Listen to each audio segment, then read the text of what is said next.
से ही मुक्ति हो सकती है और कोई दूसरा रास्ता नहीं है।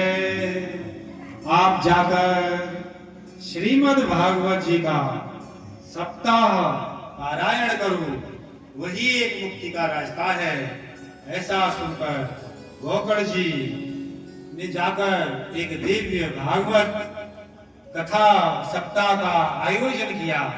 जो आयोजन के विधि विधान होते हैं सभी पूरे किए और गोकर्ण जी व्यास गद्दी पर विराजमान होकर कथा सुनाने लगे।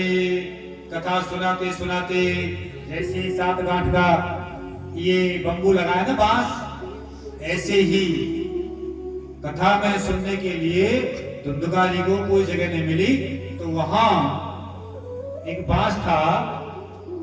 ये जो दिव्य योनि होती हैं, ये वायव्य योनि होती हैं, इनको हर जगह बैठ नहीं सकते।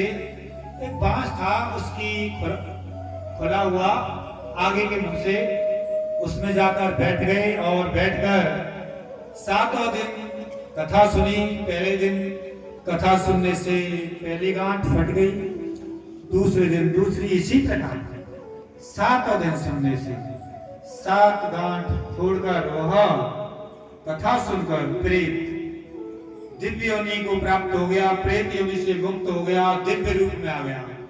जब कोई व्यक्ति मुक्त होता है तो वह योनि छोड़ देता है और दिव्य योनि में आ जाता है।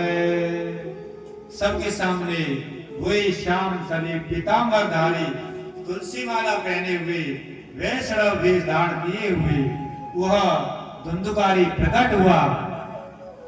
और जिस समय धुंधुकारी ये सब बातें कह रहा था, तभी वैकुंठ से बहुत से पार्षदों के सहित विमान आया वहां, और धुंधुकारी जी और उस विमान पर चढ़ गए। तभी गोकर्ण जी बोले, हे भगवान के पार्षदों, हे भगवान के प्रिय भक्तों, सभी ने यहाँ पर समान रूप से कथा सुनी है। आप बहुत से विमान क्यों नहीं लाए? ऐसी में क्या कमी रह गई? तो भगवान के पार्षद बोले, सेवक बोले,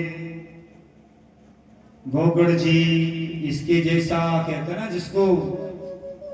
जिसको मुक्ति की चाह है वो गलत रास्ते पर जाएगा कि उसके तो वो मुक्ति लगी रहेगी ना।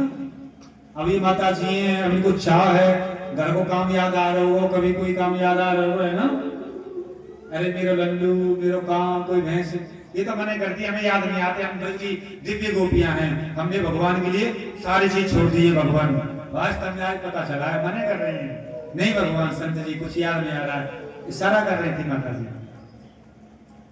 तो इनके जैसा किसी ने मनन नहीं किया था। मनन क्या